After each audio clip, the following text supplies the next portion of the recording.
Good evening from New York. I'm Chris Hayes. You know, President Trump does more talking than any president I've ever seen. I mean, he's on TV more than I am, and I host an actual TV show 5 days a week. He's got the makeup on and the cameras are rolling. Today, he talked for half an hour at an award ceremony for the Naval Academy football team. He talks a lot. But if you listen to him, you might notice what he almost never talks about. And it's weird because he's a Republican, and they usually love talking about freedom. Not Trump. Never really talks about freedom or liberty. I mean, sure, he does use the words. Like, for instance, last week, he signed the executive order on water pressure. He said it is to, quote, restore shower freedom. So you get a lot of that, shower freedom. But you never really hear him talk about freedom and liberty in any meaningful way, like as the ideals this country was supposedly built upon. And it's because those ideals are just not meaningful at all to Trump. He doesn't really even care for freedom, not for other people, for sure. If anything has been brought into very sharp focus in these first 85 days, particularly in just the last 24 hours, it is that Donald Trump is acting as an enemy of freedom. His administration is working to take away the liberties at the core of the American experiment. He's waging an assault on freedom and liberty in almost any sphere he can. In a couple of months, we have become a country where people are just being grabbed off the street, accused of crimes, and then sent to a foreign gulag without any American freedom stuff like due process or evidence or even charges. The most egregious, chilling example, of course, is that of Kilmar Abrego Garcia, who first came to the U.S. in 2011 as an undocumented 16-year-old sent by his mother because he had been pressured to join a violent gang in his native El Salvador. In 2019, you'll recall that was during the first Trump administration, an immigration judge gave Garcia a protected immigration status, saying his life would be in danger if he were forced to return to El Salvador. And since then, Garcia has lived and worked here legally. He married an American woman. They started a family together in Maryland. Last month, after picking up his 5-year-old son who has special needs, Garcia was grabbed by ICE. And then within days, they had shipped Garcia off to CICOT, the Salvadoran gulag, along with hundreds of others caught in Trump's roundup. Now, he's never been charged with any crime. ICE has maintained he's a member of the MS-13 gang, but they've offered no proof in any court. He and his family says he has no ties to any gang.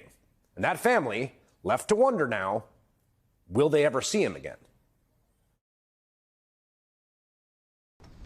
I will not stop fighting until I see my husband alive. Kilmar, if you can hear me, stay strong. God hasn't forgotten about you. Our children are asking, when would you come home?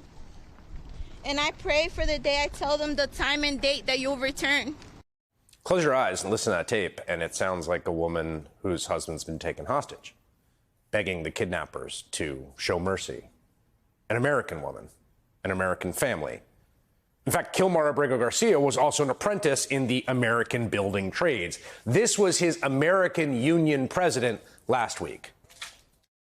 You want to build a $5 billion data center? Want more 6-figure careers with health care, retirement, and no college debt? You don't call Elon Musk. You call us. North America's building trades unions. And yeah, that means all of us, including our brother, smart apprentice, Kilmar Abrego Garcia, who we demand to be returned to us and his family now. Bring him home.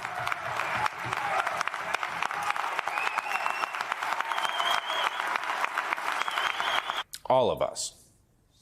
In a U.S. District Court today in Maryland, Judge Paula Zinnes wanted to know what, if anything, the government was doing to bring him home, pursuant to the order from the Supreme Court, right, requiring the government to facilitate his release from that prison in El Salvador. And the government's answer is, it's El Salvador's problem now. Zinnes was not buying that and has tonight ordered depositions of 4 high-ranking Homeland Security officials. She says holding Trump officials in contempt is not off the table. Now, we don't know what's going to happen here. It's not at all clear the Trump administration will comply. They haven't so far. They seem full speed ahead on expanding this obviously illegal and unconstitutional operation. In fact, as we all heard yesterday, the Trump administration is quite openly talking about sending American citizens to the overseas gulag. The homegrowns, Trump called them yesterday, American citizens. Is that legal to do? Is that something you're allowed to do? Well, Jesse, these are Americans who he is saying who have committed the most heinous crimes in our country. And crime is going to decrease dramatically because he has given us a directive to make America safe again. Well, the short answer is no, it's not something you're allowed to do. That's the Attorney General of the United States. Is that something you're allowed to do? Well, it depends on who's allowing it, right? Are you allowed to do that? Well, you're not by the Constitution. What's happening here, particularly with these renderings to this sort of third state gulag, right, is I have to say already the most egregious assault on personal liberty that I've seen in my American political life. I mean, in my lifetime, it's not really even that close. I mean, Guantanamo was really bad, but again, Guantanamo was plausibly part of the American judicial system, right? This is intentionally outside the orbit of our laws. And it's just part of the effort to dominate every single independent aspect of American life, a sort of full spectrum assault on American liberty. All sorts of institutions, free institutions that do their own thing because we're a free country, like colleges, where a government task force, most of whose members' names are kept secret due to security concerns, is demanding that research universities essentially install political commissars in academic departments and make hiring and admissions decisions so that they are more favorable to MAGA for viewpoint diversity. You may have seen Harvard University said, no, no free society can tolerate this. No free institution can. And in return, the Trump administration announced they would freeze more than $2 billion in federal grants to the university because they want to coerce their freedom of speech and association. But more colleges are already joining Harvard in resisting the government. And that is a welcome sign. People and institutions coming together to fight for actual freedom against a president who hates it, who hates our freedom of speech that enables critics, so he attacks students exercising that speech and the schools that enroll them, and he hates freedom of assembly and association, also in the First Amendment, that lets, for instance, law firms hire anyone they want to hire, including people who prosecuted him. So he writes executive orders extorting those law firms into submission. Again, think about where this is all going. The aspiration here is a vision of American life in which everything is controlled by a single man, a single ruler. And it's not an exaggeration to say it's the literal nightmare of the founders. Right? I mean, all of this is in complete opposition to the most basic bedrock founding principles, our birthright as Americans.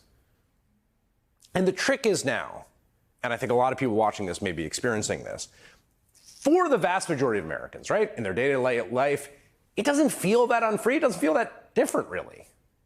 And what the Trump administration is banking on is they can take advantage of that sense of normalcy to take away all our liberties. And that is why the fate of Kilmar Abrego Garcia matters to all of us.